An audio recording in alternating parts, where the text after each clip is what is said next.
An age gap romantic comedy between a mangaka and her assistant is introduced, focusing on the woman, Akanabe-sensei. A male narrator reflects on the old adage for manga creators, don't be embarrassed to show yourself, believing that this kind of uninhibited storytelling will appeal to specialists. He reveals that this mangaka, Akanabe-sensei, is someone who truly embodies that philosophy, a fact he came to understand after they began dating. As he thinks this, Akanabe-sensei pulls down her panties to show him the lace pattern, asking if he likes it while he internally wishes she would show a little more embarrassment. The scene is set outside a modern apartment building under a partly cloudy sky. Inside, the two are shown working side by side at a large desk with multiple monitors, having started their relationship some time ago. The assistant informs Akanabe-sensei that he has uploaded the completed background pages to the cloud for her to review, and she acknowledges him while continuing to draw. The mangaka, identified as Sakane Bakira, age 24, turns to her assistant, Sakita-kun, and asks him how he drew a particular section of the artwork. Sakane lets out a sigh, remarking that the panel is a bit much, while Sakita braces himself, recognizing that his sensei's specific brand of commentary is coming again. He mentally prepares for her lavish praise, which she delivers by calling his work far too fabulous. She declares him a genius and suggests they should use his background art for decoration, leaving him to simply say thank you as he shields his face. The manga assistant, Sakita-kuki, age 20, is overwhelmed by the destructive power of her words. He explains that working with his sensei taught him just how impactful compliments can be when they come from someone you deeply admire. This person he admires is Akanabe Akira-sensei. She is the author of Crimson Witch, the manga that he loves more than any other. He recalls the moment he decided to become her assistant, steeling himself to do his best regardless of how strict she might be, and nervously agrees to be in her care upon their first meeting. Back in the present, his heart pounds as he nervously tells her a background is finished, and she agrees to check it. He thinks that while a boss who gives a lot of compliments would normally create a good work environment, there's a significant problem in his case. The praise makes him so happy that he starts to misunderstand her intentions, a simple reaction for a man to have.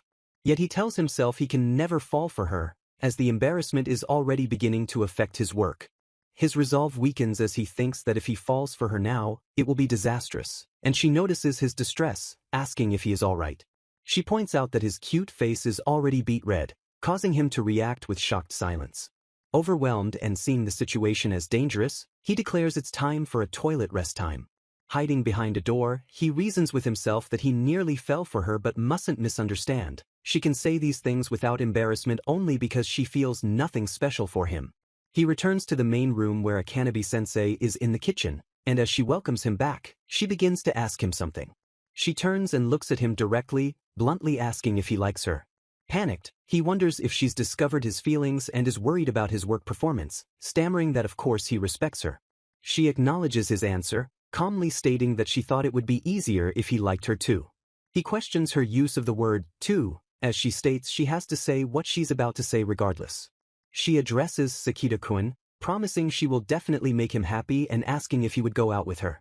He is left completely stunned and blushing by her direct confession. She continues, explaining that she loves him so much she even made a new character in her manga look just like him. This has never happened before, she says, and he realizes that even someone as inexperienced with romance as him can recognize this as genuine love. Utterly overwhelmed, he can't form a response, and she calls out his name in concern, asking what he thinks. She asks if he is okay, and he replies that he has calmed down a bit, explaining that everything is happening too fast and he's just embarrassed. She apologizes for bringing it up so suddenly, then repeats his word back to herself, questioning his embarrassment. Musing on his reaction, she concludes that if her confession made him embarrassed, it must mean she still has a chance, prompting him to remember he hasn't given his reply. He blurts out that he likes her very much too and declares that he will be in her care from now on. She stares at him from behind her hair, a simplified chibi-like expression on her face. Her face then breaks into a wide, blushing, joyful smile as she asks if he's for real. He internally marvels that this is the first time he's ever seen her smile like that and tells her he's very happy too, which she enthusiastically echoes. As they sit on the couch, he brings up a potential problem that will arise if they start going out. He explains that if she continues to praise him at work in the same way she always has, he'll become too embarrassed to do his job, and she acknowledges that would be a real problem. He cries out her title, Sensei, as she looks at her work monitor and states that Sakita-kun's drawing is fantastic and she wants to do her best to show it to the world. He shouts that this is exactly what he's talking about, but she finds the situation complicated, and he asks if it's truly that complicated for her to understand. She looks at him intently and admits she doesn't really understand the feeling of being embarrassed. He is shocked when she explains that she wasn't intentionally trying to praise him, she was simply saying what was on her mind. He understands now. That's the reason her words possess such unstoppable destructive power. She says she will try to remember the things she shouldn't say and asks him to be patient, but he insists that it's fine and he didn't mean to force her to change. She smiles softly, saying that the prospect of trying her best for her lover for the first time makes her feel a little excited. An unexpected couple has just formed, and he realizes with a start that he now has a cute girlfriend, accepting that he will be in her care from this day forward. Akanabe-sensei is shown to have a specific morning routine. After breakfast, she prepares to begin her workday at 9 in the morning.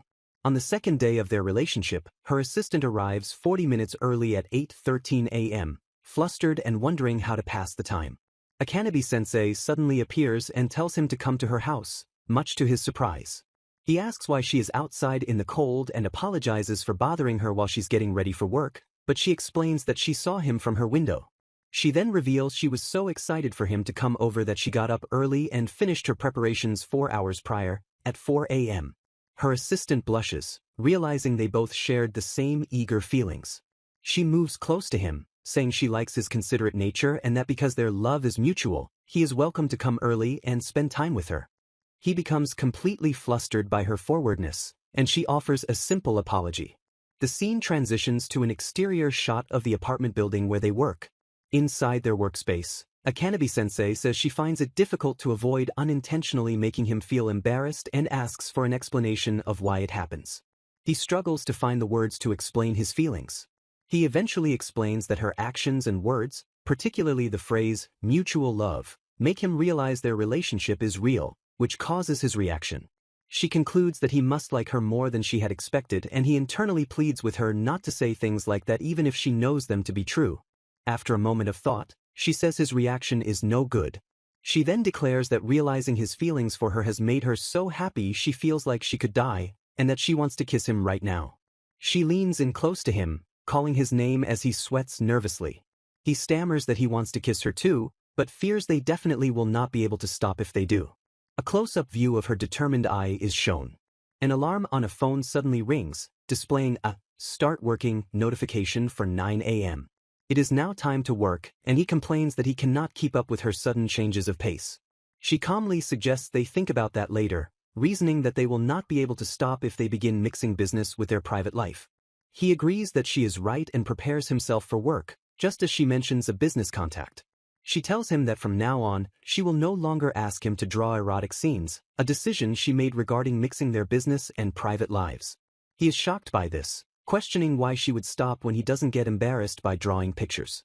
She explains her worry that he would be uncomfortable drawing scenes that use her nude body as a reference, but he clarifies that because it's her, he is fine with it, as he doesn't feel that way about everyone. He then looks at the current assignment on his tablet, a provocative scene, and realizes the nude character is based on his sensei.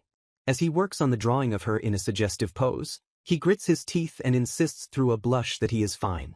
She watches him struggle and tells him he does not need to force himself.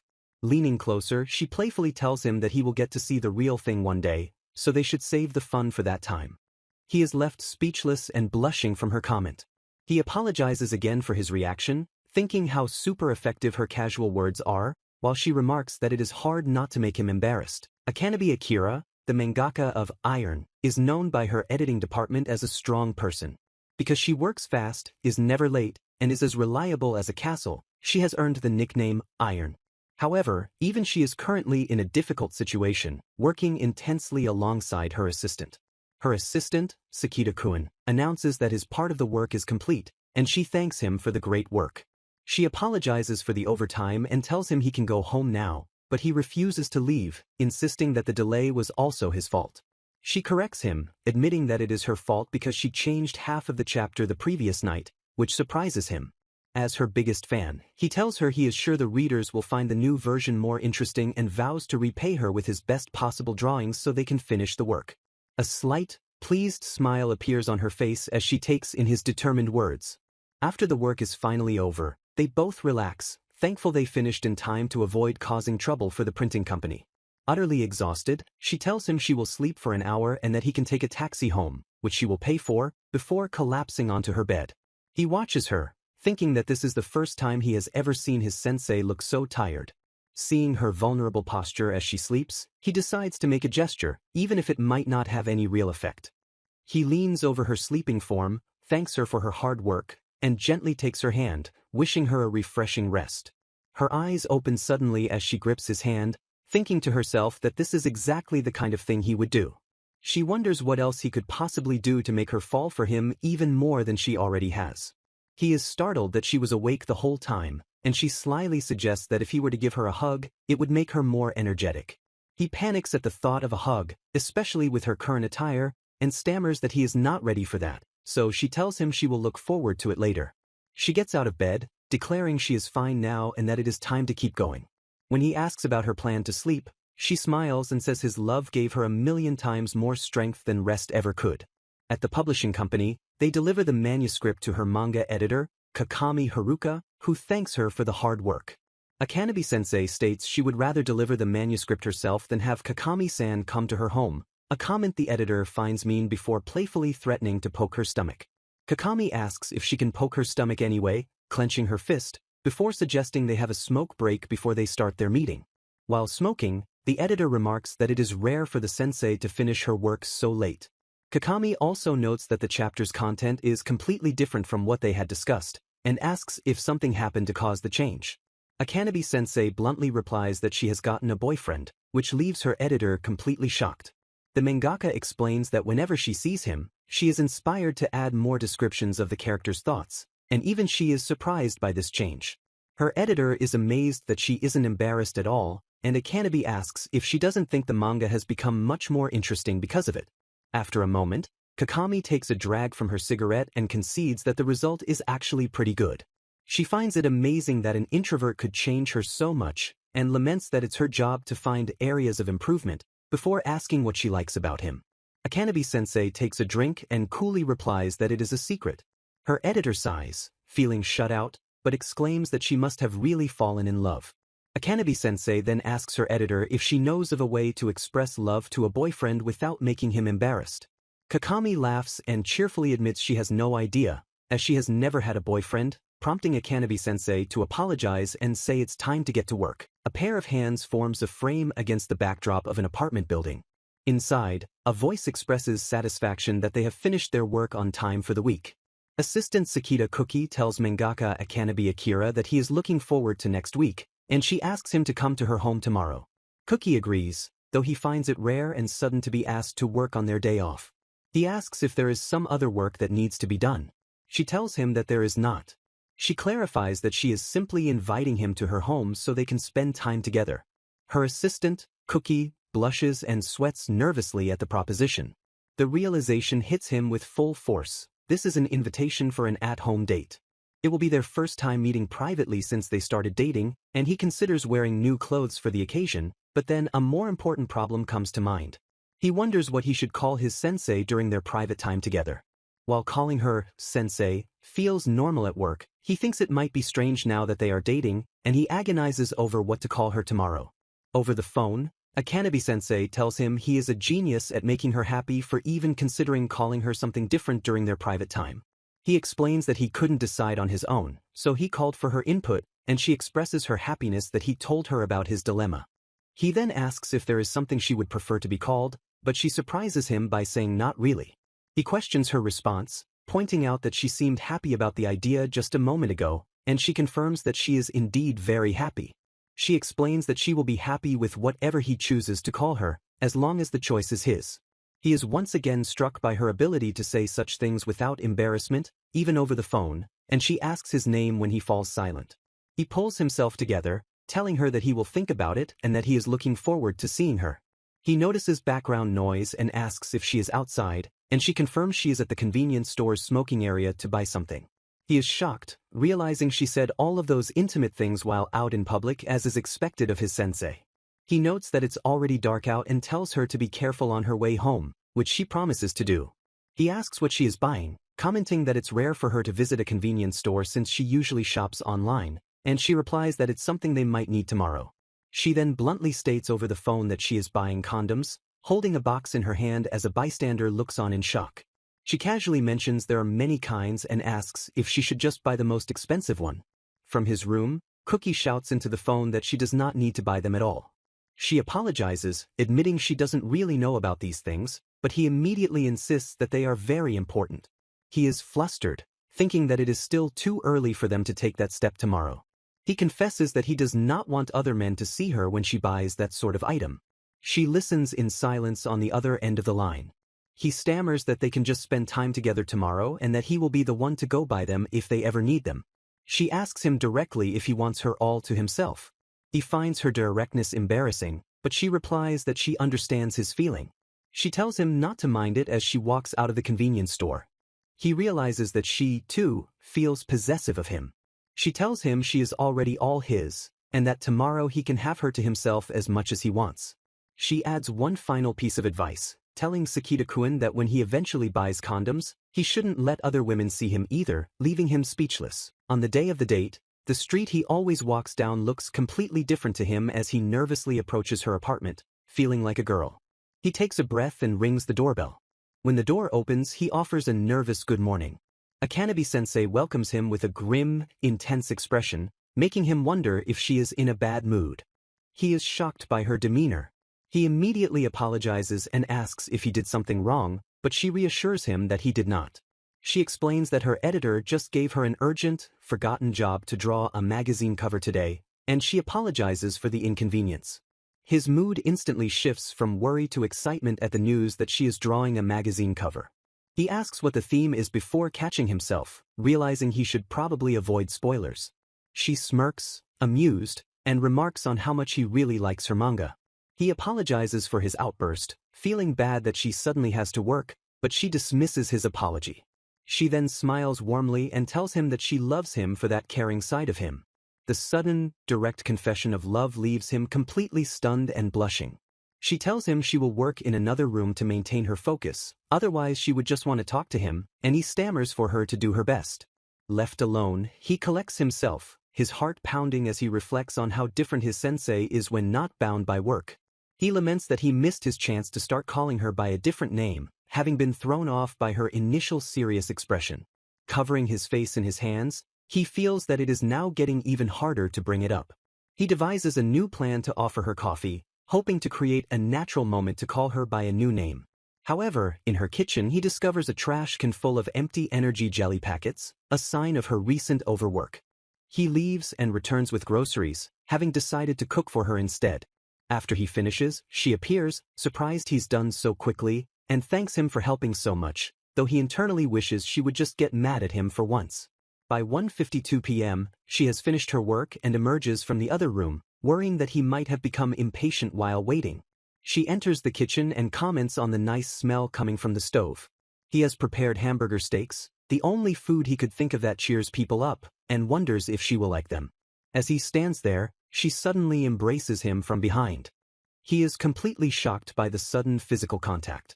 He is overwhelmed by the warm, soft and pleasant-smelling sensation of happiness enveloping his back.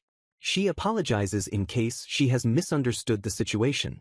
She then looks him in the eyes and earnestly asks if they are already married, to which he replies, "Not yet." She expresses genuine disappointment, calling it a shame as she takes the plates of food from him. As they eat, she casually mentions that she loves hamburger steak. The simple, happy comment makes his heart pound in his chest.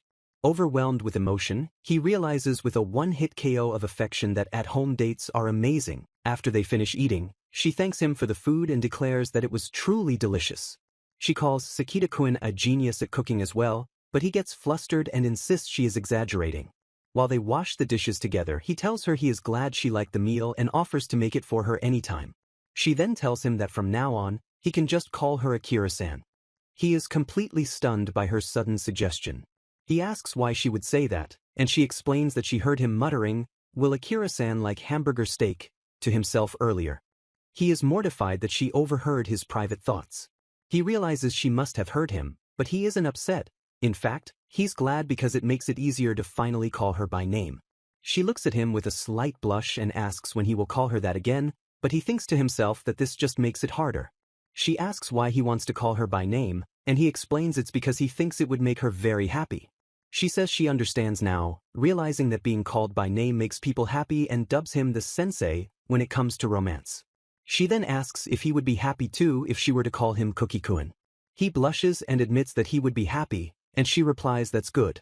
With the dishes done, she asks what they should do now and suggests watching a movie. He agrees, and she says she has found some movies she would like to recommend to him, using his first name, Cookie-kun. They sit down on the couch next to each other, and he gulps nervously.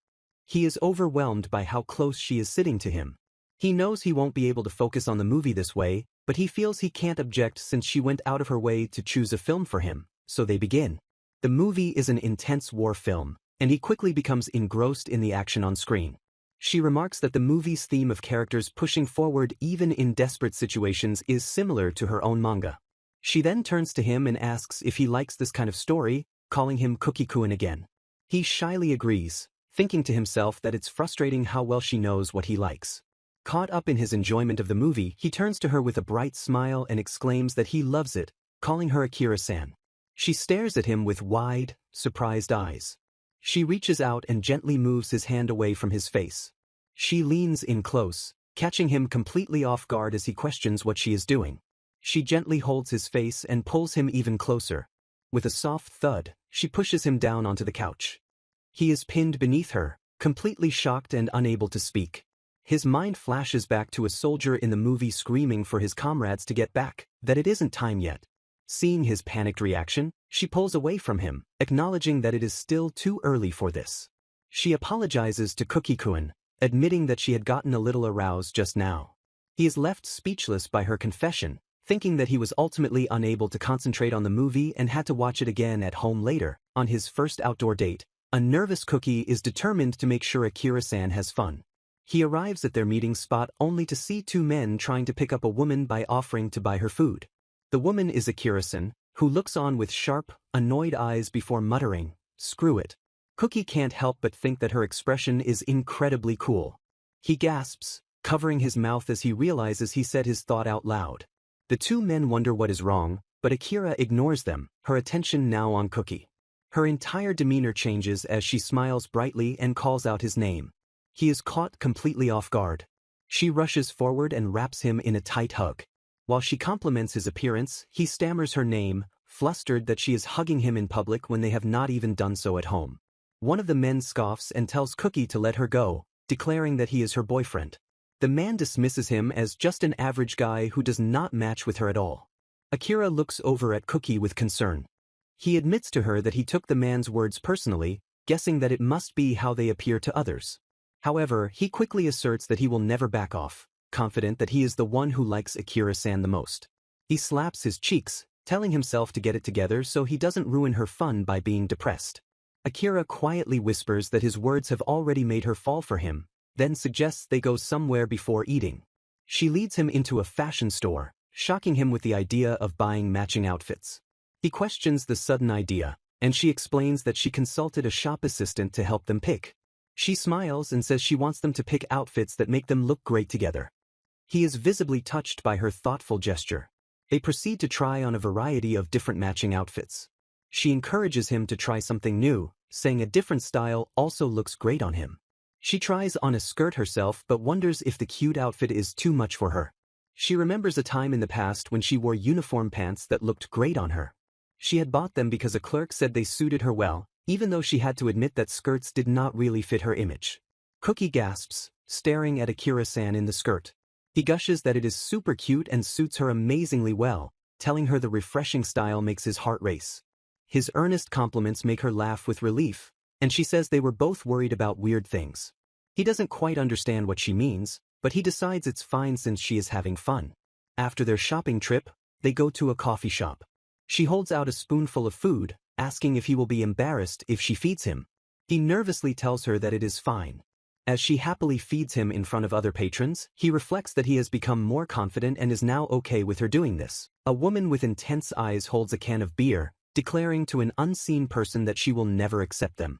The The scene opens to a young man, Cookie, entering a room and greeting his sensei, only to find the same intense woman sitting on the couch. The woman leaps to her feet, yelling at Cookie not to speak so casually to Akira, even as Akira herself offers a calm good morning. Cookie asks who she is, which only enrages her more, as she demands to know why he didn't greet her when he first started dating Akira. She rises with imposing formality, introducing herself as Yao Sakura, a friend of Akira's, and states that they need to have a serious talk. Her dramatic introduction is immediately undercut when Akira casually mentions that they aren't actually friends, leaving Sakura stunned. Sakura breaks down, sobbing that they've been friends since art university, but Akira clarifies that they've spent so much time together they aren't just friends. With a confident smile, Akira elevates their status, declaring that they are best friends who can discuss anything at all. This declaration sends Sakura into a state of pure, tearful ecstasy. As Cookie comments on their sweet relationship, Sakura basks in the glow of being called important by Akira, something she's never heard before. Re-energized, she introduces herself again with jubilant confidence as Yao Sakura, the best friend of Akiden, a nickname Akira immediately rejects. Cookie notes her overwhelming happiness just before Sakura's demeanor turns serious, announcing that as Akira's best friend, she has a question for him. Her gaze becomes sharp and piercing as she demands to know if his relationship with her cute Akira is genuinely serious. Sakura explains that Akira earns a significant amount of money and attracts men who are after either her wealth or her body. Pointing directly at Cookie, she vows not to accept him until he can prove he is not one of those opportunistic men. The sheer pressure of her stare makes Cookie break out in a nervous sweat. Akira intervenes with a piece of evidence, recalling that on their last date, Cookie insisted on paying for his own clothes. Convinced by this, Sakura sits back down, conceding that he doesn't seem to be the type who is aiming for money. Her relief is short-lived as she suddenly shouts in shock at the mere mention of them going on dates, revealing her complete inexperience with romance. Sakura panics, imagining dates as nothing more than an excuse for lewd public behavior, a misunderstanding Cookie desperately tries to correct.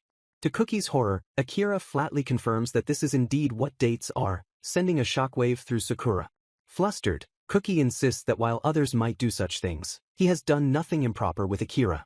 Sakura leans in, her eyes wide with disbelief, as she asks if they haven't progressed to the point of even holding hands yet.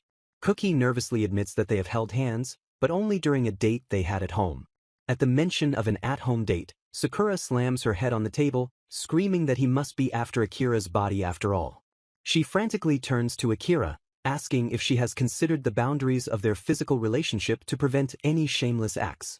Akira calmly responds that if Cookie desires it, she is prepared to let him do whatever he likes with her. Her blunt statement hangs in the air, leaving both a blushing Cookie and a sweating Sakura completely speechless. Akira then turns the tables completely, confessing that she might be the one interested in Cookie's body, though she does admit he sometimes looks at her chest. This confession is the final straw for Sakura, who erupts and calls them both shameless, lewd perverts. After her outburst, her demeanor softens and she admits that she already knew Cookie was a good person just from the happy look on Akira's face when she first mentioned him.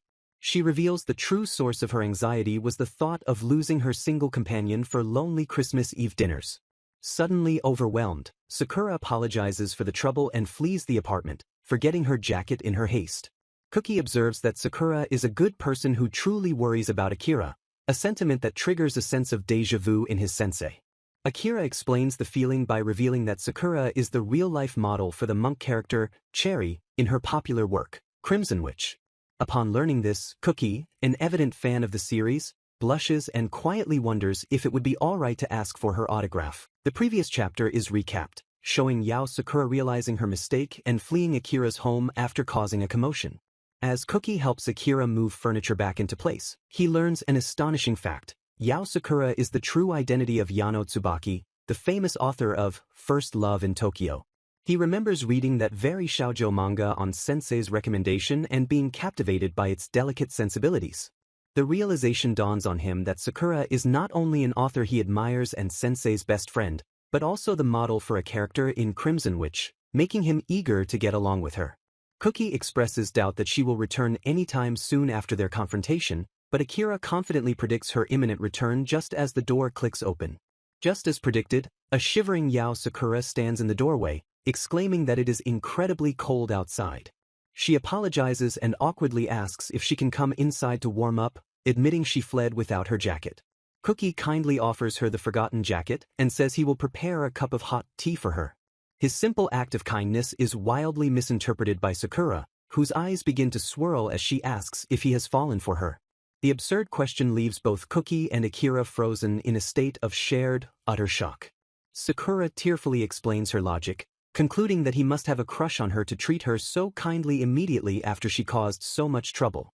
Cookie panics, desperately trying to shut down the idea before Akira gets the wrong impression, while Sakura declares that she could never betray her best friend by accepting his affections. The tense, ridiculous standoff is suddenly broken by the sound of Akira doubling over and trying to suppress her laughter. Both Cookie and a bewildered Sakura stare, wondering why Akira is laughing at a time like this. Sakura's mind leaps to another outrageous conclusion, gasping as she wonders if Akira is actually okay with polygamy. Cookie immediately throws his hands up, trying to shut down this new, even more ridiculous misunderstanding. He tries to explain that while he does have something in mind, it is completely unrelated to romance. His clumsy phrasing only makes things worse, as Sakura now assumes he is proposing a relationship based purely on physical attraction. Akira advises Cookie to speak clearly before Sakura's imagination runs wild again, prompting him to be honest while Sakura quietly wonders if he is one of her fans. Cookie confirms that he is indeed her fan, and Sakura offers a subdued thanks, which Akira finds less enthusiastic than she expected. Sakura then turns to Akira, asking if it bothers her that her boyfriend is a fan of another author's work. Akira answers with unwavering confidence, stating that it doesn't matter because she knows she is the one he likes best above all others. She continues, her gaze steady, saying that even if he were to be stolen away from her by someone else, she would, without a doubt, get him back, her expression a mixture of calm possessiveness and absolute certainty. Both Cookie and Sakura are left blushing and speechless, completely struck by how cool and confident Akira's declaration was. Touched by her friend's powerful display of affection, Sakura decides that it would be fine to chat with her new fan for a while. Time passes as Sakura chats happily, clearly enjoying the attention from her fan. Cookie earnestly praises her manga, First Love in Tokyo, calling it genuinely interesting, which delights Sakura. Later, Cookie thanks them both for their autographs, which Sakura finds amusing since he asked for one from a character model, and Akira admits she also signed one on a whim. Sakura notes that Akira has a habit of using the people around her as inspiration for her characters, which she finds interesting. This leads Sakura to correctly guess that a recently introduced character is based on Cookie, slapping him on the back in friendly recognition. Akira's hand suddenly clamps down on Sakura's head, her expression unreadable. With a slight, unnerving smile, Akira says that while she is glad the two of them are getting along so well, it also makes her jealous. Her eyes narrow as she gives a chilling warning, stating that only she is permitted to touch Cookie-kun. The scene ends with Sakura's frantic apologies echoing from outside the apartment, while Akira calmly reassures her that she isn't actually angry. Cookie sits at his desk, sighing as he scribbles on a piece of paper. He lets out a thoughtful hum, deeply focused on the work before him. His mind is occupied with the complex and frustrating concept of creating characters. An image of Akira in street clothes flashes through his thoughts, admiring how well the style suits her. His clear distraction does not go unnoticed, as Akira approaches and asks if something is on his mind. Surprised that she could tell, Cookie apologizes for his strange behavior, but she tells him not to underestimate her perception. Akira explains that she could sense his trouble just by looking at his drawing, noting the specific way he had rendered a tree. He tries to dismiss his problem as not being worthy of her time, but she gently insists on knowing what is worrying him. Pointing to the clock on the wall, she reminds him that their official work for the day has already concluded. She declares that during her private time, there is nothing more important to her than talking with her beloved boyfriend, making him blush. As they sit together on the couch, she correctly guesses that he is having trouble creating characters for a manga he intends to post. He admits his struggle, specifically with designing a protagonist that feels charming or compelling. Akira begins to offer advice, explaining that while there are many methods, she personally finds it effective to use real people as a reference. She tells him that one of the easiest ways to create a compelling character is by using gaps. To illustrate, she gives classic examples like a tough-looking delinquent who shows a soft side by helping a cat, or a plain girl who becomes beautiful when she removes her glasses. Cookie understands the concept, prompting Akira to suggest they immediately put it into practice. He is confused by what she means by practice, a question she answers with a simple, knowing yep. Akira begins her demonstration by explaining that he is unaware of the side of her that emerges after he goes home each day. She then launches into a performance, acting out a scene of a deeply flustered girl who exclaims how nervous she was. Continuing the act, she fidgets and gushes about how cool Cookie is, complaining about how difficult it is to pretend not to be embarrassed around him. This sudden and convincing display of vulnerability leaves Cookie completely stunned and speechless. The character she's playing clenches her fists, reasoning that she must act mature because she is the older one, afraid he might hate her if she gets too flustered. Pumping her fist with determination, her persona declares that she will give it her all to be the ideal sensei for him. Abruptly dropping the act, Akira coolly asks if a character with that kind of hidden side wouldn't be cute, leaving Cookie utterly floored by the performance. He admits that for a moment, he thought her act was completely real, to which she replies that she is confident in her acting ability, even if she doesn't actually have that cute persona. She concludes her lesson, explaining that by intentionally adding such gaps, a creator can effectively flesh out their characters and highlight their appealing sides. Cookie thanks her, now understanding how he can add more depth to his own simple character designs. Akira smiles, glad she could help, and mentions that the performance was a good exercise for her facial muscles. A deeply blushing Cookie then earnestly tells her that while her act was cute, he finds her normal, everyday self to be the most charming of all. His sincere compliment strikes a chord, causing both of their hearts to pound in the quiet room. Hit with the full force of his earnest gap, Akira's eyes sparkle as she exclaims how good gaps truly are. She praises him in return, pointing out his own endearing gap. Though he gets embarrassed easily, he always speaks with heartfelt sincerity when it counts. This lavish praise only serves to make him even more flustered. He promises that he won't let her advice go to waste and will do his best, and she smiles warmly, telling him that she is rooting for him. Dressed in an apron, Akira announces to a small group that they will hold a meeting to create true love chocolate for Cookie as a late Valentine's Day gift. A cat-eared woman cheers with wild enthusiasm while Sakura offers only a polite, unenthusiastic clap. Sakura questions why Akira went to the trouble of borrowing a kitchen space for this, all while wondering about the identity of the third, energetic woman. The woman enthusiastically introduces herself as Kakami, Akanabe Sensei's editor, and presents a business card while expressing her admiration for Yano Sensei's work. Sakura accepts the introduction, now understanding that the cheerful woman is Akira's editor. Kakami happily explains that she was invited to serve as the official taster, a perk she is clearly excited about, which leaves Sakura looking concerned. Pulling her friend aside, Sakura immediately questions Akira's judgment, reminding her of her complete lack of cooking skills.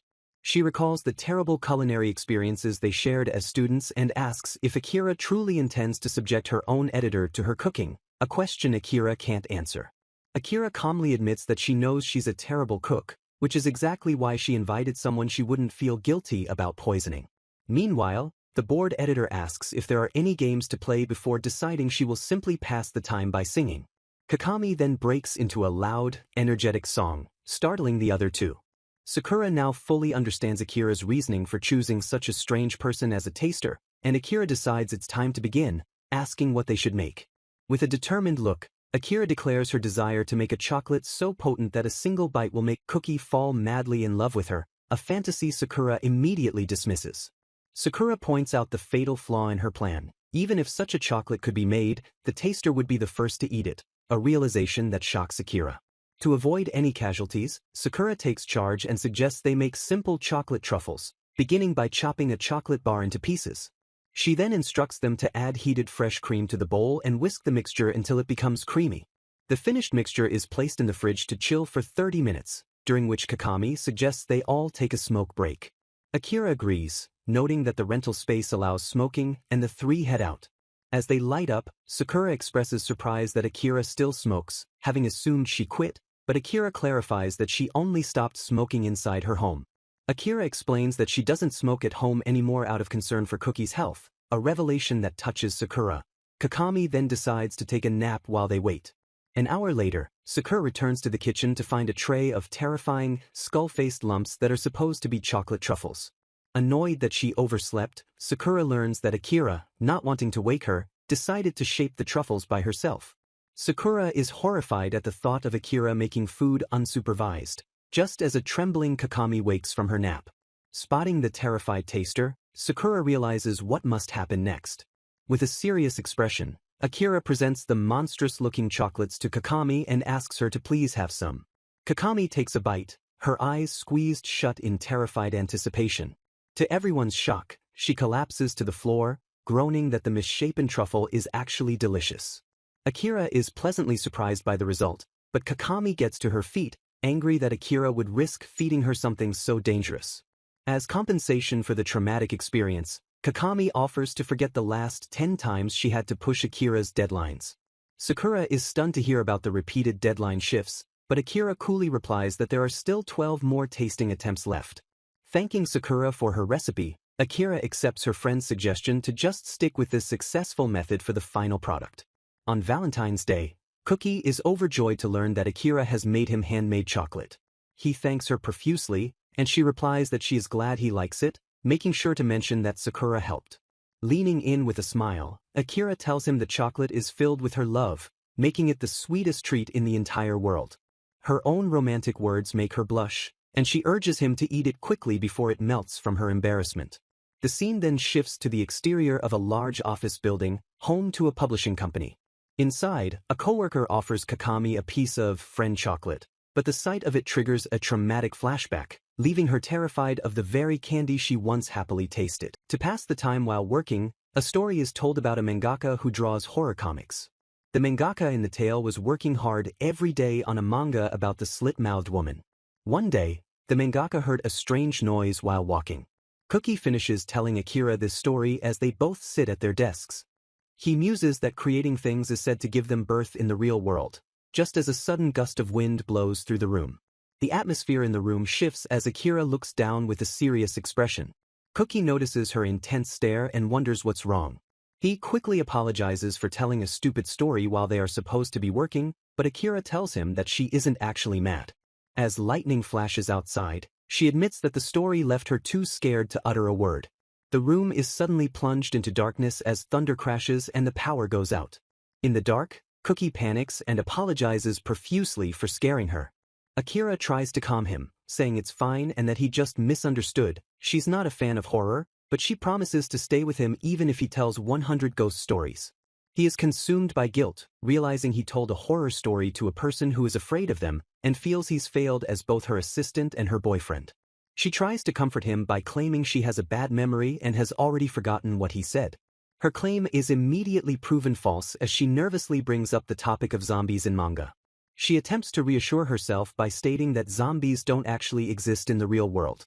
Clenching her fists, she declares that even if they did, she would find a way to defeat them. Her bravery falters, however, when she recalls that the zombies in her own manga, Crimson Witch, are 3 meters tall and can shoot shells with their hands, a fact that horrifies Cookie. Watching her fear grow, Cookie desperately tries to think of a way to make her feel relieved. In the darkness, an idea strikes him. He hears Akira's timid voice, a sound he's never heard before, as she whispers that it's over and they will be killed by zombies. Concerned, Cookie calls out to her and begins searching for his phone. He sees her sitting alone in her chair, the very image of despair. After a moment of nervous hesitation, he makes a decision. He quickly moves behind her chair and wraps his arms around her. Holding her close, he tells her that it's okay and that she doesn't need to worry anymore. She leans back, accepting his embrace. He squeezes her gently, holding her tight. He apologizes, saying a hug is the only comfort he can offer, and Akira quietly notes that this is the first time he has ever hugged her. She then responds to his apology with a quiet and serious, "No, thank you." She clarifies that if being scared earns her a hug, then perhaps she could learn to like horror after all, much to Cookie's relief. Just then, the electricity returns and the lights flicker on. Still holding on to him, Akira looks up and says that the hug isn't quite enough yet. Cookie blushes, flustered by her forwardness in the newly lit room. The tender moment is shattered when Akira screams in panic, realizing the power outage has erased all of her script data, creating a new and very real horror. While making coffee, Cookie receives a cheerful phone call from Akira. She immediately asks him an unusual question. What kind of food does his mother like? Confused, he answers with miso soup and asks for the reason behind her inquiry. Akira drops a bombshell, revealing that his mother has unexpectedly shown up at her apartment for a visit. Hearing this, Cookie immediately declares that he is on his way. He arrives at Akira's home completely out of breath from rushing over.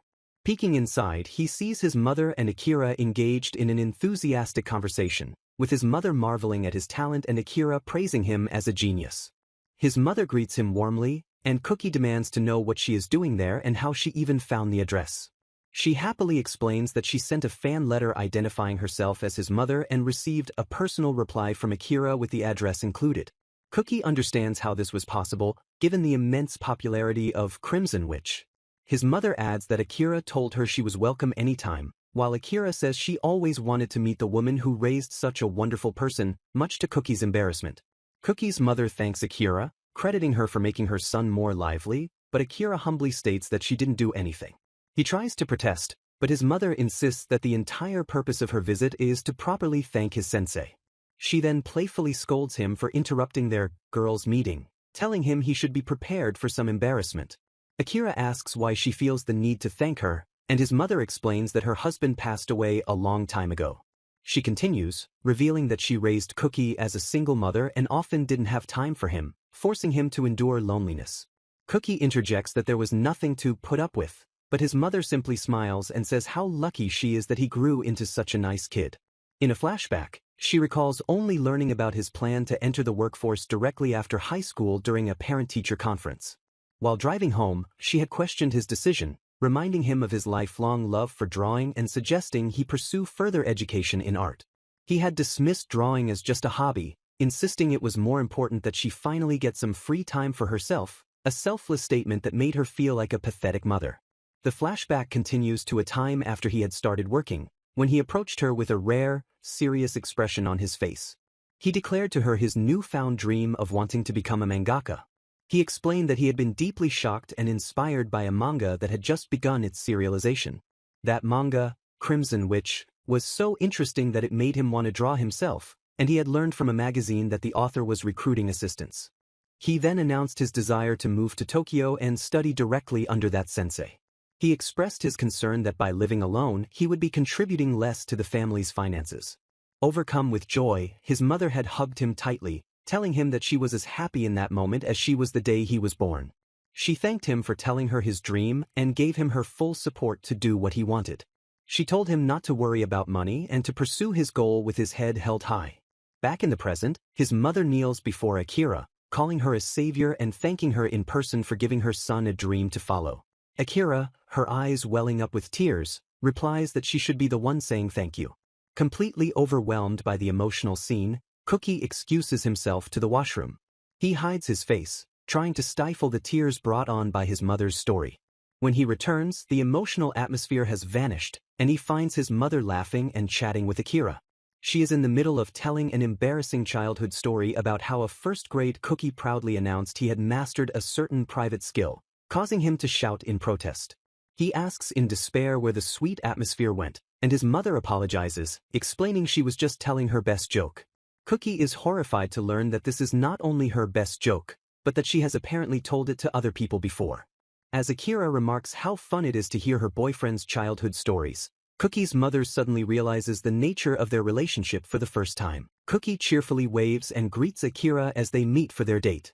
Akira notes that it has been a while since they last had a date outdoors. With a determined glint in her eye, she thinks to herself that this time, they will surely be able to share a natural kiss. Cookie recalls that he had made up his mind about this a few days prior. The memory shows him at the train station, seeing his mother off and promising to visit during Obon, while she tells him to get along with Akira. Just before she left, his mother offered him a piece of advice, telling him that a man shouldn't make a woman wait too long. Her words strike him now, making him realize with a jolt that he has done exactly that. He walks in silence, aware that their relationship has not progressed because he always uses his embarrassment as an excuse. As if sensing his thoughts, Akira takes his hand, and he notes that once again she was the one to initiate contact. Akira smiles happily, saying that she loves just being able to hold hands and walk with him, a sight that makes Cookie's heart pound at her cuteness. He internally panics, wondering how he can possibly kiss her without being overwhelmed by his own shyness. Steeling his resolve, he decides that nothing will change unless he mans up and vows to definitely kiss Akira today. Their date takes them to an aquarium, a location Cookie immediately identifies as the perfect romantic setting for his plan.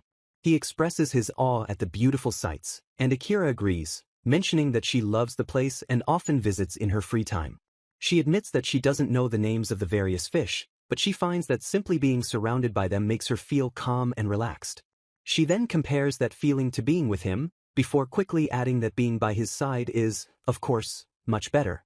Her heartfelt words make him blush intensely, overcome with happiness and love for her. Unable to hold back his feelings any longer, he wonders if this is the moment to act, his intensity catching Akira's attention. Just as he considers leaning in, a family with a loud child walks past, completely shattering the mood and causing him to lose his nerve. He dejectedly tells himself that the moment is now too difficult for him. A moment later, he sees two white whales appear to kiss and briefly wonders if he can use this as an opportunity, but he once again chickens out. Frustrated by his complete lack of progress, he suggests that they find a place to sit down for a while. The new location is a gondola on a massive Ferris wheel, set against the night sky.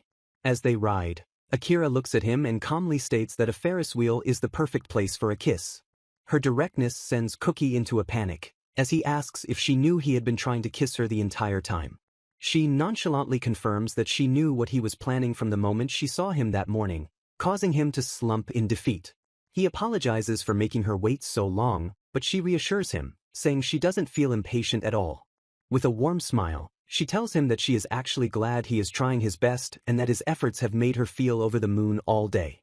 Her understanding and supportive words fill his heart, and he feels his body moving on its own. He leans toward her, asking if he can kiss her if she is willing, to which she replies by asking if this is a time to close her eyes. He closes the remaining distance between them and their lips meet. They embrace as the kiss deepens. He holds her tighter, pouring all of his feelings into the moment. In his mind, he makes a firm resolution not to let her wait for him ever again. The kiss continues as their gondola hangs in the night sky, illuminated by the full moon. At 7 a.m., an alarm beeps outside a second-story apartment complex. A hand holds a digital thermometer displaying a high fever of 38.5 degrees Celsius, prompting a sigh of discomfort. Lying in bed, a young man realizes with dread that he is catching a cold, the greatest crisis one can face when living alone. Over the phone, a concerned young woman bombards him with questions, asking if he is okay and if he has necessary supplies like medicine, food, and drinks.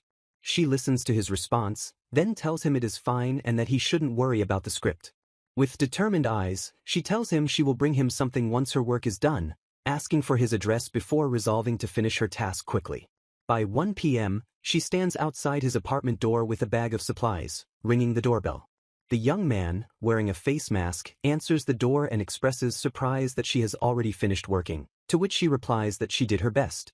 He apologizes for causing her trouble due to his cold, but she quickly dismisses his apology, telling him there is no need. She explains with a bright smile that she worked so hard because she wants to make him happy. He thanks her, admitting he is happy, and she offers to get him something to eat from the bag she brought. As she unpacks, the gravity of the situation hits him with a thump of his heart. Akira-san is inside his home. His mind races with embarrassment as he processes that this is her first time visiting, his thoughts muddled by the fever. Akira-san notices his strange behavior and asks Cookie-kun what is wrong, suggesting he should get some sleep. In a panic, Cookie-kun frantically offers to take a bath and clean his room, but she firmly tells him he can't and must rest while she prepares something for him. An empty porridge bowl sits on a tray, evidence of a meal finished. Cookie-kun compliments the delicious rice porridge, and Akira admits she's surprised he likes it, since she failed at microwaving it twice. Later, Cookie-kun is back in bed coughing weakly while Akira watches him with a concerned look. She leans in close, touching her forehead to his to check if he has a fever. He startles as he suddenly feels hot, but she pulls away, concluding that he doesn't seem to have a fever after all. Cookie-kun explains that her face was too close and he naturally felt hot from embarrassment, reminding her that they have kissed before. Lying back, he confesses that the entire situation, having Akira-san by his side, feels like a dream to him. She thoughtfully considers his words, remarking that he sounds like a player before softly calling him cute. Leaning over him with a playful glint in her eye, she asks that if it truly is a dream where anything is possible, what would he want her to do? He questions if anything is really fine, and she sits by his bed, confirming that she will do anything he asks. After a moment of hesitation, Cookie-kun shyly admits that he wants to try a lap pillow. She obliges, and he rests his head on her lap, thinking to himself how warm and soft it feels. His internal monologue spirals into panic as he realizes the comforting experience is making him feel even hotter, worsening his condition. While he mentally chastises himself for his stupid desire and worries about passing on his cold, Akira-san observes that he must want lap pillows all the time. He grips her shirt, his mind filled with overwhelming feelings of love for her, while she tells him that something like this is no trouble and she can do it for him anytime. Akira-san's gentle smile fades, replaced by a look of wide-eyed shock. She quickly hides her face, bending over as if overcome with emotion. Composing herself, she decides against anything more intimate, thinking that Cookie-kun would feel sad if she caught his cold from a kiss. Instead, she promises him that they will kiss a whole lot once he recovers, a suggestion that shocks him and, according to the narrator, helps him get well very soon. A young woman narrates from her part-time job at Mountain Cafe, located in a quiet residential area, explaining that something has been on her mind lately. Identified as 19-year-old part-timer Horado Chie, she reveals her troubled thoughts are about whether or not she should quit her job. She reflects on why she likes working there. The customers are nice, she enjoys the aroma of the coffee beans, and the manager makes amazing coffee. While her manager proudly sips a perfectly made cup of coffee, Chie internally admits that despite his personality, his coffee is undeniably good, yet this is the job she is considering leaving. The reason for her conflict is a regular customer, a dignified and beautiful woman known as Akanabi-sensei. Chie quickly clarifies that she wants to quit because she is a huge fan of Akanabi-sensei, loving her work, Crimson Witch, more than anything else. As Akanabi-sensei finishes her work on a tablet, she asks for the check, and a nervous Chie acknowledges the request. At the counter, Chie informs Sensei that the total is 1,200 yen, which she pays in cash with exact change. Akanabi-sensei bows politely, thanks Chie, and compliments the coffee as being wonderful as always before she leaves. Chie silently admires her idol's good manners, while the manager proudly accepts the compliment, stating it is only natural to provide his guests with the best. As the cafe door clangs shut behind Akanabi-sensei, the manager remarks on her elegant aura, a thought Chie shares as she stares after her in awe. Once the customer is gone, Chie excitedly whirls around, internally shouting that the woman is Akanabi Akira-sensei, one of the most popular mangakas of today. The manager asks if she's a fan, and Chie passionately confirms, recounting how she attended an autograph session once and could feel Sensei's powerful aura from 2 kilometers away. Her excitement quickly turns to despair as she declares that a shallow person like herself does not deserve to be a fan of such a great artist. She sinks into a state of self-pity, believing she is presumptuous and that it would be better for Sensei's true fans to be the ones working near her. Chie confesses to the manager that she doesn't feel she is a considerate person and Sensei would be happier with someone better, but admits she doesn't truly want to quit because seeing her idol makes her so happy. It was during this period of indecision that an event occurred, beginning when Chie took an order for 2 cups of hot coffee.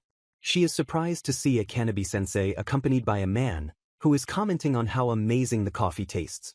The manager remarks that it is rare for Sensei to bring a guest, while Chie stares in disbelief, prompting the manager to wonder what she thinks of the situation. Chie is impressed by the man, thinking he must be something special to remain composed in the presence of Sensei's overwhelming aura. She imagines that she would have crashed into the wall behind her in his place, and with newfound resolve, she pushes up her glasses, determined to make them the best coffee. As she serves the 2 coffees, she internally speculates about the man's relationship to Sensei, wondering if he is her boyfriend or perhaps her editor. The man, Cookie, takes a sip and is blown away, exclaiming how wonderful it smells and how delicious and rich it tastes, which is completely different from normal coffee. Akanabi-sensei watches him with a warm smile, stating she is glad that she brought him here. The sight of her idol's genuine, happy smile sends Chie's spirit flying backward as if struck by a physical force. Her imaginary spirit slams into the back wall, shattering it on impact. Chie comes to a conclusion. For the usually reserved Sensei to smile so brightly and so cutely, the man must be her boyfriend. Cookie tells Sensei he can't thank her enough for bringing him, as it allowed him to see her smile, while Sensei internally notes that she's holding back from smoking, likely because he is there. A bittersweet smile crosses Chie's face as she watches them. She feels a pang of jealousy but accepts that he is irreplaceable to Sensei in a way she could never be. As Cookie continues to praise the coffee, Sensei tells him there is another reason she likes the cafe, and seeing her idol so happy, Chie feels she now has no regrets. Sensei then reveals the other reason to Cookie. The waitress at the cafe is a fan who attended her very first autograph session. Overhearing this from the counter, Chie is completely stunned into silence. Sensei thinks to herself that seeing Chie enjoying her work always makes her more efficient, and upon realizing this, Chie grabs her bewildered manager and vows to work at the cafe for the rest of her life, becoming the happy waitress who attracts many more guests. A young man named Cookie is flustered as a woman. Akira holds his hands, telling him she likes them and wants to hold them forever. Leaning against him with her heart thumping, he realizes he had no idea Akira-san would enter a super spoiled mode when she gets drunk. The scene flashes back several hours to after they finished work, when a long-haired woman unlocks the apartment door and suggests they have a drink. Cookie, holding Uno cards, is caught off guard by her arrival, while Akira calmly agrees that drinks sound like a good idea. He expresses shock that the woman, Yao-san, has a spare key and notes that Akira seems completely unsurprised by the intrusion. Akira explains that she gave Yao-san a spare key, causing Cookie to comment on her lack of embarrassment before she teasingly asks if he wants one too. Yao-san suddenly erupts, shouting at them to stop flirting right in front of her, which makes Cookie quickly apologize. The coffee table is soon covered with open cans of beer and other drinks. They decide on beverages. Akira will have shochu while Cookie opts for a fruity alcoholic drink. Yao-san remarks that it has been a while since she and Akira drank together, as Akira avoids it when they eat out, before they all raise their glasses in a cheer. Cookie offers to prepare some light food, and Yao-san thanks him for being so thoughtful. Yao-san playfully remarks that a man in his girlfriend's kitchen is a bit lewd, but a possessive Akira declares that only she is allowed to look at Cookie-kun in that way. The mood shifts as Yao-san begins to vent about the constant calls she gets from her parents pressuring her to find a boyfriend and get married. She explains that while she knows they mean well, she grew tired of hearing it and came over to their place to escape. Cookie understands she needs a break from the stress, and Yao-san turns to Akira, asking for the usual. Akira responds by gently comforting her friend, now called Sakura, praising her kindness and telling her that the manga she creates is the best. She continues to reassure Sakura, telling her that whether or not she has a lover does not change her value as a person, moving Sakura to tears. Akira adds that she always appreciates Sakura's help, like teaching her to cook, and says she would be happy to live with her forever. Overwhelmed with emotion, Sakura joyfully exclaims that she is so moved she can hear her self-esteem improving. Sakura turns to Cookie, explaining that when Akira gets drunk, she showers people with praise, confirming that this is the usual he asked about. Akira then tells Cookie that her drunken praise has an amazing effect when one is worn out and that he can rely on her too when he's having a hard time. In a narration, Cookie explains that Yao always falls asleep first and therefore doesn't know what happens next, when a drunk Akira's sense of embarrassment gets completely out of hand. The scene returns to the present, where Yao-san is sleeping soundly on the couch, and Akira has now turned her full, affectionate attention to Cookie. With his heart pounding, Cookie feels they shouldn't be so close, especially with Yao-san right there, even if she is asleep. He internally admits that while this side of Akira is incredibly cute and the best, it's still too much for him to handle at the moment. A nearby clock reminds him of the late hour, and he resolves to go home soon so he can work properly the next day. His professional duty as an artist weighs on him. He believes drawing the script for Crimson Witch, while tired, would be a disservice to the readers. He begins to tell Sensei it's time for him to leave, but she interrupts by leaning her head against him, sighing contentedly. She presses her ear to his chest, whispering that she can hear the sound she loves much more clearly this way, and he realizes she is still intensely focused on him. As he gently tries to pull away, Akira looks up at him and pleads for him to stay the night and not leave her. He tries to reason with her, patiently explaining that he needs to go home to get enough sleep for work tomorrow. Internally, he panics, knowing that if he stays in this giddy atmosphere, he won't be able to sleep or work at all. He struggles, trying to figure out how to persuade her to let him go without making her sad. An idea strikes him, and he tells her that if he stays the night, there's a chance he'll wake up to find Yao-san sleeping next to him. Akira is horrified by the thought and shouts that he can't do that, and as Cookie finally heads home, he decides he should refrain from drinking alone with Sensei for the time being. A man clutches his shoulder, illustrating the chronic problem of physical inactivity that all mangakas face. A woman with long hair stands at the entrance to Dekaboko Park. The woman, Sensei, is panting with exhaustion while a younger girl questions her lack of stamina after only an hour of playing. The energetic girl cheerfully suggests they run towards the setting sun, but her older sister points out that it is still noon. Believing she might die from exhaustion, the woman, Akira, sends a text to Cookie-kun for help from Dekaboko Park, and he immediately replies that he is on his way. Cookie's feet pound the pavement as he rushes towards the park. Arriving out of breath, Cookie scans the area, calling out for Akira-san. He is shocked to discover Akira collapsed and shaking on the ground, where she weakly thanks him for coming on his day off. As the young girl recognizes him as Sakita-san, Akira explains she called him here to play with the energetic child until she is satisfied. The girl gets uncomfortably close to Cookie, commenting that he looks thinner than in the picture she saw and asking if he has been eating properly. Her serious demeanor suddenly vanishes as she smiles, happy to finally meet her big sister's boyfriend and eager to play together. She formally introduces herself as Akanabi Saya, a first-year university student and her big sister Akira's pride. Cookie is stunned to learn that Akira has a younger sister, a fact confirmed by Saya's cheerful greeting. Later, with an exhausted Saya resting on a bench, Akira explains to Cookie that her sister is a sports genius who competed in national swimming competitions, calling her a source of pride and joy. Akira elaborates that when Saya's sports switch is flipped, she becomes hyper-focused and doesn't know when to hold back. Cookie notes that Akira still accepted her sister's invitation to play, and Akira admits that even though her out-of-shape, smoker's body can't handle it, it had been a while since Saya asked. With a fond and determined look, Akira says that of course she couldn't refuse an invitation from her cute little sister. Cookie asks Saya what she'd like to play, and she enthusiastically chooses tag, prompting a quiet, "I love you" from Akira on the bench. After the game, Cookie is left completely drained on the playground equipment, realizing with horror that he doesn't get enough exercise either. Saya stands over him, bluntly stating that he has even less stamina than her sister and won't be able to live a long life with her at this rate. Lying on his back, Cookie questions her comment about living a long life, which she confirms.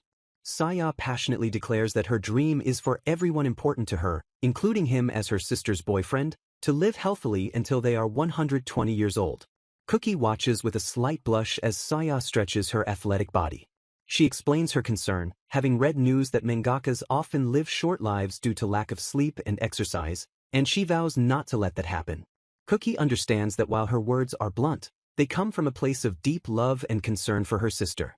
Akira asks Saya if the real reason for the invitation was to get her to exercise, which Saya confirms, saying she contacted her immediately after reading the news.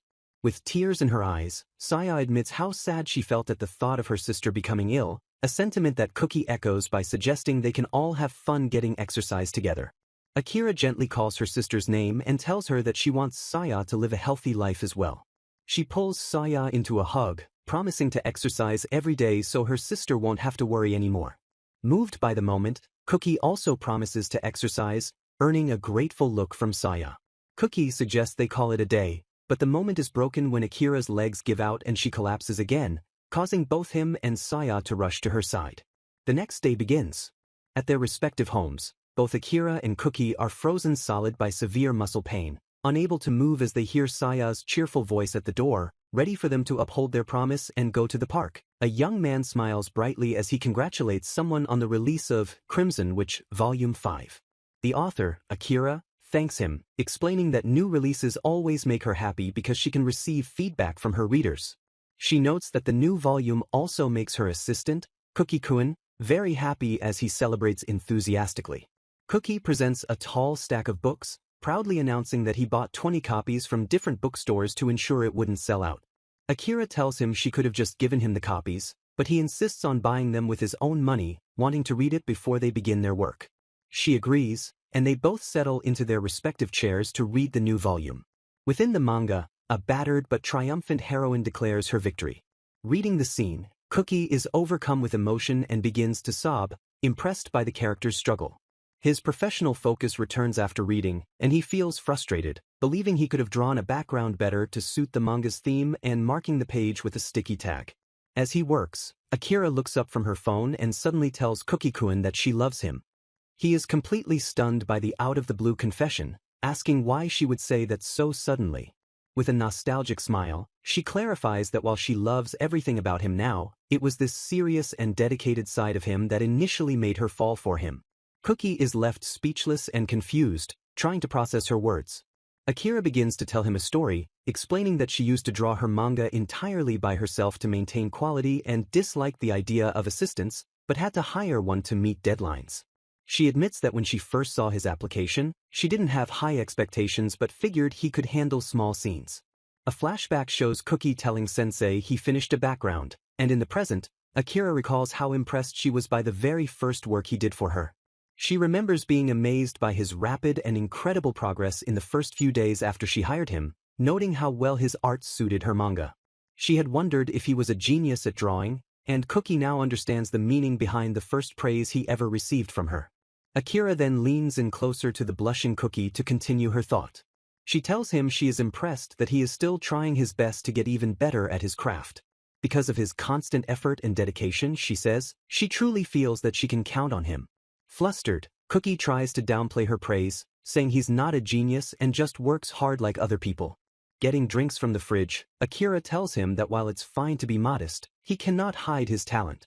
She can tell from his drawings, she explains, that his skill is the result of his sheer hard work.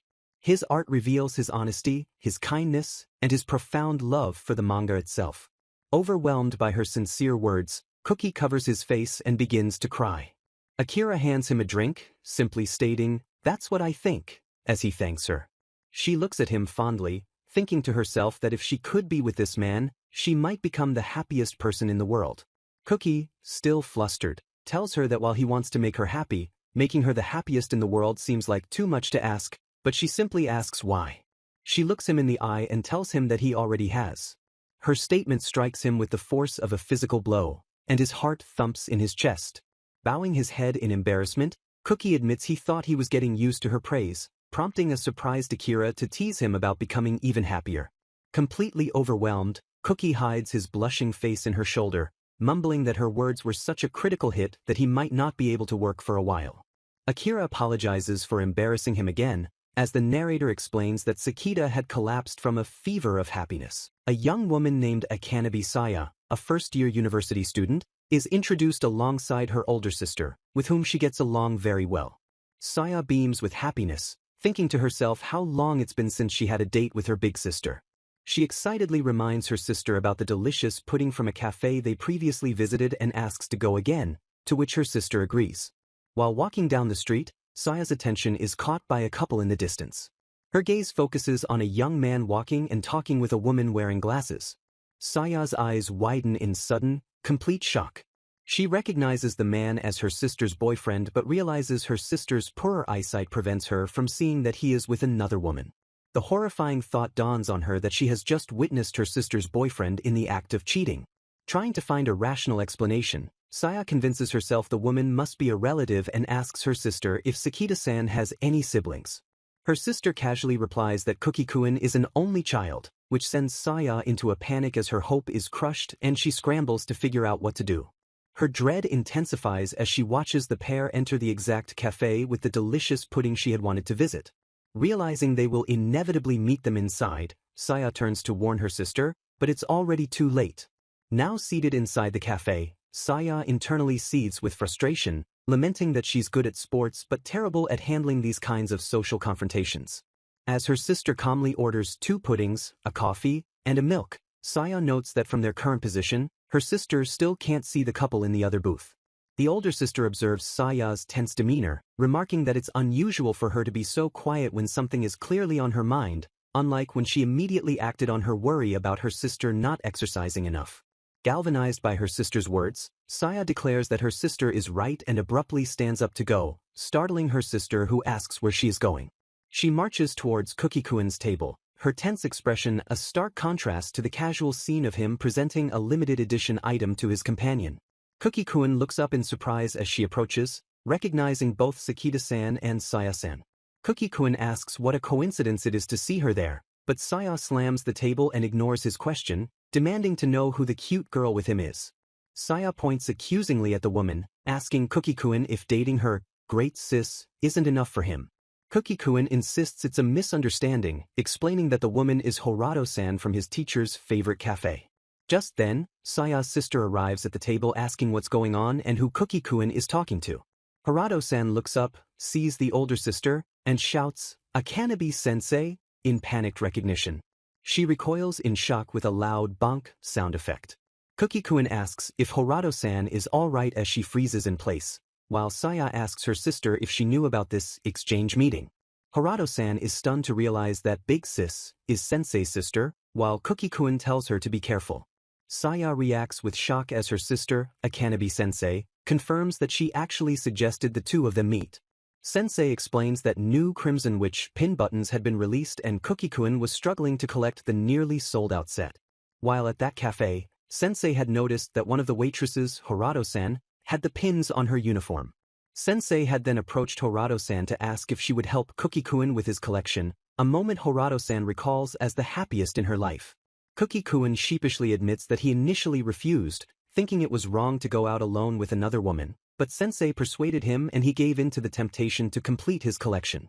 Horato-san laughs, recalling how she told him not to think of her as a woman but as human-shaped flesh, prompting Sensei to tell her not to be so overly humble.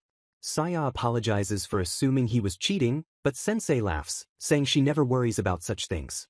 She proclaims that she loves Cookie-kun more than anyone in the world, and he loves her the most as well. With an intense, confident gaze, she states that no one stands a chance of coming between them.